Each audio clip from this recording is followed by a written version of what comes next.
ಇನ್ನು gold smuggling ಕೇಸ್ನಲ್ಲಿ ಈಗ ನ್ಯಾಯಾಂಗ ಬಂಧನದಲ್ಲಿ ಇರತಕ್ಕಂಥ ನಟಿ ರನ್ಯಾ ಆಕೆಯ ಜಾಮೀನು ಅರ್ಜಿಯ ವಿಚಾರಣೆ ಕೋರ್ಟ್ನಲ್ಲಿ ನಡೀತಾ ಇದೆ.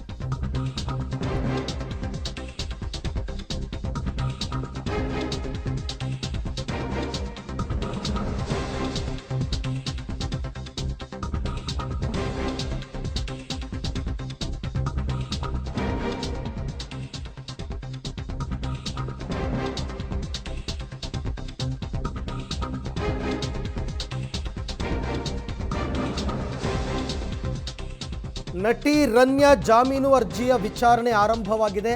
ಆರ್ಥಿಕ ಅಪರಾಧಗಳ ನ್ಯಾಯಾಲಯದಲ್ಲಿ ನಟಿ ರಮ್ಯಾ ಪರ ವಕೀಲ ಕಿರಣ್ ಜವಳಿ ಅವರು ವಾದವನ್ನು ಮಾಡ್ತಾ ಇದ್ದಾರೆ. ಅವ್ರು ಹೇಳ್ತಾ ಇರ್ತಕ್ಕಂಥದ್ದು, ಅರೆಸ್ಟ್ ಮಾಡುವಾಗ ಅರೆಸ್ಟ್ ಮೆಮೊ ಅಂತ ಕೊಡ್ತಾರಲ್ಲ, ಅದರಲ್ಲಿ ಕೆಲವು ಲೋಪದೋಷಗಳಿದೆ.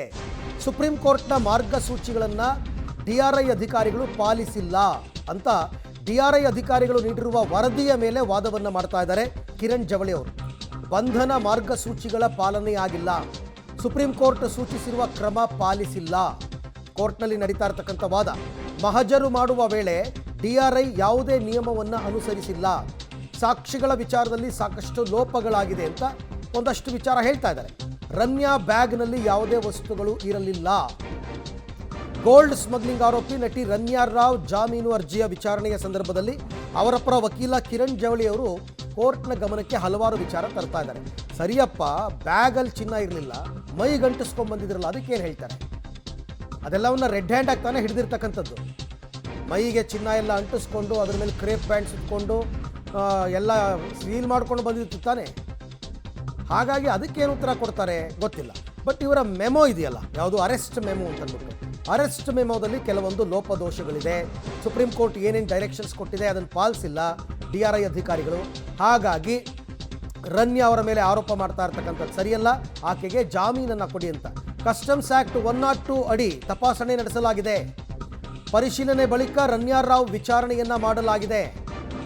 ಗೋಲ್ಡ್ ಸ್ಮಗ್ಲಿಂಗ್ ಆರೋಪಿ ನಟಿ ರನ್ಯಾ ರಾವ್ ಜಾಮೀನು ಅರ್ಜಿ ವಿಚಾರಣೆಯಲ್ಲಿ ನಡೀತಾ ಇರತಕ್ಕಂಥ ವಾದ ಪ್ರತಿವಾದಗಳು. ಆರ್ಥಿಕ ಅಪರಾಧಗಳ ಕೋರ್ಟ್ನಲ್ಲಿ ಜಾಮೀನು ಅರ್ಜಿ ವಿಚಾರಣೆ ನಡೀತಾ ಇದೆ. ರನ್ಯಾ ಪರ ಹಿರಿಯ ವಕೀಲ ಕಿರಣ್ ಜವಳಿ ಅವರು ವಾದ ಮಂಡನೆಯನ್ನ ಮಾಡ್ತಾ ಇದ್ದಾರೆ. DRI ಅಧಿಕಾರಿಗಳು ನೀಡಿರುವ ವರದಿಯ ಮೇಲೆ ವಾದ ನಡೀತಾ ಇದೆ. ಈಗ ಸದ್ಯಕ್ಕೆ ಬಂಧನ ಮಾರ್ಗಸೂಚಿಗಳ ಪಾಲನೆ ಆಗಿಲ್ಲ ಅಂತ ಅವರ ವಾದ, ಜೊತೆಗೆ ಸುಪ್ರೀಂ ಕೋರ್ಟ್ ಸೂಚಿಸಿರುವ ಕ್ರಮವನ್ನು ಪಾಲಿಸಿಲ್ಲ ಅಂತ ಕೂಡ ಹೇಳ್ತಾ ಇದ್ದಾರೆ. ಈ ಎಲ್ಲ ವಿಚಾರಕ್ಕೆ ಸಂಬಂಧಪಟ್ಟಂತೆ ಮತ್ತಷ್ಟು ಮಾಹಿತಿ ನನ್ನ ಕೊಲೀಗ ನರಸಿಂಹಮೂರ್ತಿ ಅವರಿಂದ ಪಡ್ಕೊಳ್ಳೋಣ. ಮೂರ್ತಿ, ಮೊದಲನೇದಾಗಿ ರನ್ಯಾ ಪರ ವಕೀಲರಾದಂತಹ ಕಿರಣ್ ಜವಳಿ ಅವರು ಈ ಅರೆಸ್ಟ್ ಮೆಮೊದಲ್ಲಿ ಲೋಪದೋಷಗಳಿದೆ, ಸುಪ್ರೀಂ ಕೋರ್ಟ್ ನಿಯಮ ಪಾಲಿಸಿಲ್ಲ ಅಂತ ಹೇಳ್ತಾ ಇದ್ದಾರಲ್ಲ, ಯಾವ ರೀತಿ ಅಂತ ಎಕ್ಸ್ಪ್ಲೈನ್ ಮಾಡಿದಾರಾ?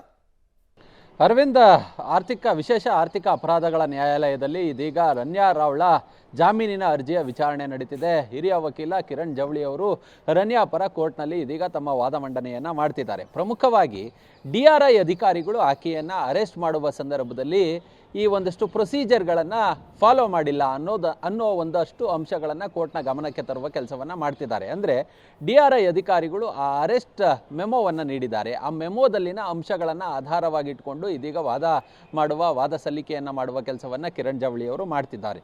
ಗ್ರೀನ್ ಕಾರಿಡಾರ್ ಮುಖಾಂತರ ಹೊರಬರ್ತಿದ್ರು. ಆ ಸಂದರ್ಭದಲ್ಲಿ ನಾವು ಅವರನ್ನ ತಪಾಸಣೆ ಮಾಡ್ದೋ ಅಂತ ಹೇಳ್ತಿದ್ದಾರೆ.